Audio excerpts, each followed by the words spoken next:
Olá pessoal, estamos aqui mais uma vez no Fractal Revisa. O meu nome é Fabiana Moreno e hoje nós vamos estudar as leis de Newton. Bom, vamos hoje estudar especificamente a primeira e segunda lei de Newton. O que nos fala a primeira lei de Newton? A primeira lei de Newton é o princípio da inércia, que é a tendência natural que o corpo tem de permanecer a sua velocidade, a sua direção, o seu sentido. Como assim, professora? Veja bem, vamos ao quadro aqui. Quando eu pego esse exemplo aqui, eu tenho na primeira figura aqui, eu tenho um menino andando num ônibus, onde ele está a uma velocidade de 60 km por hora. Esse ônibus está a uma velocidade de 60 km por hora. Se o ônibus está a uma velocidade de 60 km por hora, significa que a pessoa que está dentro do ônibus também está à mesma velocidade, ou seja, 60 km por hora.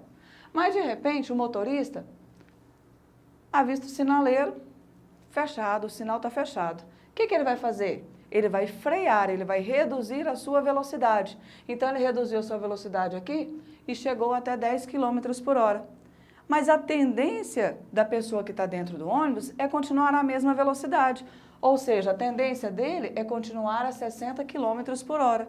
Um exemplo que a gente vê no nosso dia a dia é o seguinte: quando a gente está andando de carro, se o carro está a 60 km por hora, a sua velocidade também é 60 km por hora. Quando o motorista freia, o que vai acontecer com o seu corpo? Ele vai ser jogado para frente, ou seja, é a tendência de continuar a mesma velocidade, a mesma direção e o mesmo sentido. Certinho, pessoal? Então, esse aí foi o princípio da inércia. Bom, agora nós vamos estudar o princípio fundamental da dinâmica, que é conhecida como a segunda lei de Newton. O princípio fundamental da dinâmica, ela nos diz que a aceleração de um corpo é diretamente proporcional à força aplicada. Por exemplo, eu tenho um carrinho de compras aqui. Essa pessoa está empurrando um carrinho de compras. Quanto mais objeto ela colocar aqui, maior vai ser a massa. Então, mais força ele vai ter que aplicar para poder movimentar esse carrinho. Então, o que vai acontecer aqui? Quanto mais ele acelera, vamos relembrar, o que é acelerar? É alterar a velocidade no decorrer do tempo, não é? Então, quanto mais ele altera essa velocidade, quanto mais ele acelera, significa que mais força ele está colocando aqui para esse carrinho movimentar. Quanto menor for essa aceleração, menor também vai ser o quê? A força aplicada. São grandezas diretamente proporcionais. Se uma aumenta, a outra também aumenta. Se uma diminui, a outra também vai diminuir, certo? Bom, mas às vezes a gente vai resolver um exercício da segunda lei de Newton e não vai achar o valor da aceleração. Mas quando o móvel varia a sua velocidade, significa que o movimento dele é uniformemente variado. Então, nós vamos poder usar as equações do movimento uniformemente variado. Quais são essas equações? Bom, a primeira equação que eu tenho é a função horária da velocidade, que é V igual a V0 mais A vezes T. A segunda equação que eu vou poder usar vai ser a equação de Torricelli. E a terceira equação vai ser a função horária do espaço. Mas, professora, a senhora colocou essa fórmula, FR igual a M vezes A. O que significa? O FR, ele significa a força resultante, que seria a soma de todas as forças aplicadas nesse corpo. A unidade dela é N, que significa newtons. O M é massa. A unidade sempre tem que ser em quilogramas. Se essa unidade estiver em gramas, você vai ter que transformá-la em quilogramas. E a aceleração, que a gente já conhece, que a unidade é metros por segundo ao quadrado. Bom, vamos à resolução de um exercício aqui no quadro. Questão 15, Cavanha. Uma partícula de 2,5 kg de massa sofre a influência de 4 forças, como mostra a figura abaixo. Determine na letra A força resultante na partícula, letra B, a aceleração e a letra C, a velocidade da partícula após 10 segundos. Bom, então esse exercício número 15, ele nos mostra a seguinte figura. Eu tenho aqui 4 forças aplicadas em um corpo. A força F1 vale 10, F2 72, F3 40 e F4 32. Na letra A do exercício, ele pede a força resultante. A força resultante é a soma de todas as forças aplicadas no corpo, ou seja, eu vou pegar essas forças e transformar num único valor. Quando eu pegar aqui, eu tenho aqui 2 vetores sentidos opostos. Aqui também eu tenho dois vetores sentidos opostos. O que eu faço quando eu tenho dois vetores sentidos opostos? Eu vou subtrair esses vetores, não é? Então, quando eu pego aqui, ó, vou pegar primeiro na horizontal. Quando eu pego o maior vetor, que é o 72, menos o 32, 72 menos 32 vai dar 40 newtons. Quando eu pego o maior, que é o 40, e vou subtrair do 10, 40 menos 10 vai dar 30 newtons. O que eu vou fazer? Vou aplicar a regra do paralelogramo. Eu posso fechar ele aqui, ó, uma figura de 4 lados e traçar o vetor resultante.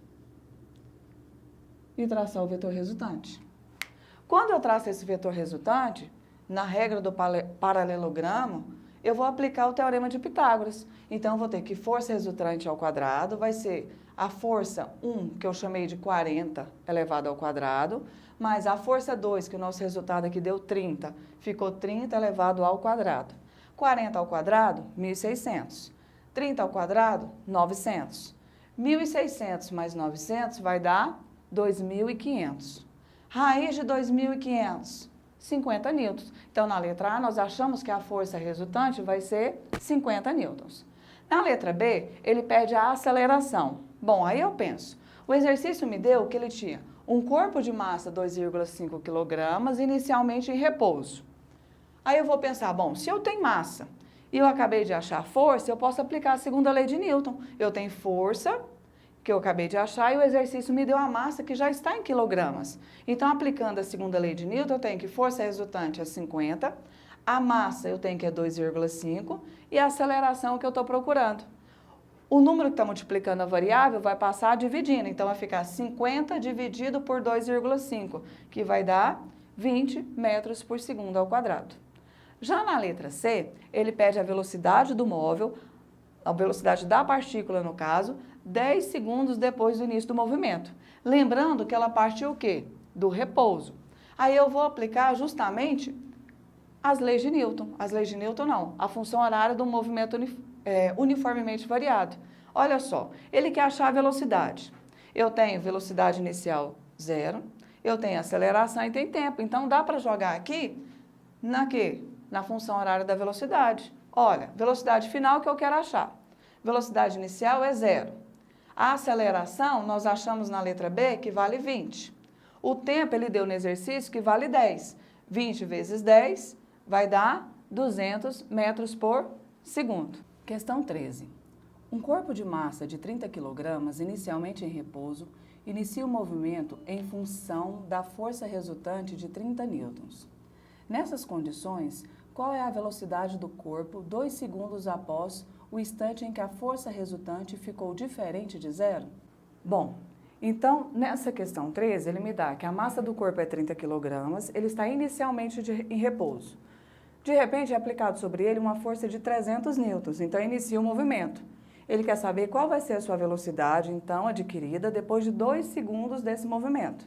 Bom, para achar a velocidade, como eu tenho duas velocidades e o tempo, eu vou jogar a função horária da velocidade. Mas, se eu observar nos meus dados, eu não tenho aceleração. Então, eu vou usar a segunda lei de Newton, que é força resultante m vezes a. A força é 300, a massa é 30. A aceleração que eu estou procurando, 300 por 30, eu tenho 10 metros por segundo ao quadrado. Aplicando a função horária da velocidade, nós temos que a velocidade inicial é 0. Então, fica V é igual à aceleração, que é 10, vezes o intervalo de tempo, que foi 2 segundos. 10 vezes 2, nós temos uma velocidade final atingida de 20 metros por segundo. A alternativa correta, letra E. 14. Cavanha. Um jovem observa o movimento de um corpo cuja massa vale 500 gramas. Ele percebe que a velocidade do corpo passa de 25,2 km por hora para o valor de 46,8 km por hora, quando ele percorre um percurso de 20 metros. Calcule a força resultante sobre esse corpo em newtons durante esse percurso. Bom, então esse próximo exercício, ele vai dar que a massa do corpo era de 500 gramas. Aqui, no caso, a massa está em gramas. Lembra que eu falei para vocês? A massa tem que ser sempre em quilogramas. Então, se eu dividir isso aqui por 1.000, vai dar 0,5 quilogramas. A velocidade inicial era 25,2 km por hora. Transformando em metros por segundo, ou seja, dividindo esse valor por 3,6, vai dar 7 metros por segundo. Ele vai atingir uma velocidade final de 46,8 km por hora, que equivale a 13 metros por segundo, após ter percorrido uma distância de 20 metros. Ele quer saber, então, qual foi a força aplicada sobre ele. Para achar essa força, eu tenho que ter massa vezes aceleração. E eu não tenho nos meus dados a aceleração. Quando eu tenho duas velocidades e distância, eu posso usar a equação de Torricelli. Então, a velocidade final nós temos que é 13, 13 ao quadrado. Velocidade inicial, 7, 7 ao quadrado. Mais duas vezes a aceleração, que é o que eu estou procurando, e o ΔS, que ele deu que a distância percorrida, que é 20. 13 ao quadrado, 169. 7 ao quadrado, 49. Mais 2 vezes 20, 40 vezes A. Passando o 49 para o outro lado da igualdade, fica 169 menos 49, que é igual a 40 vezes A. 169 menos 49, 120. O número que está multiplicando a variável, eu vou passar dividindo. Então, 120 dividido por 40, eu tenho 3 metros por segundo ao quadrado. Portanto, eu posso dizer que a força resultante aplicada é a massa vezes a aceleração. Nós temos a massa, 0,5. A aceleração, eu acabei de achar que é 3. 0,5 vezes 3, 1,5 newtons. Essa foi a nossa aula sobre primeira e segunda lei de Newton. Até a próxima.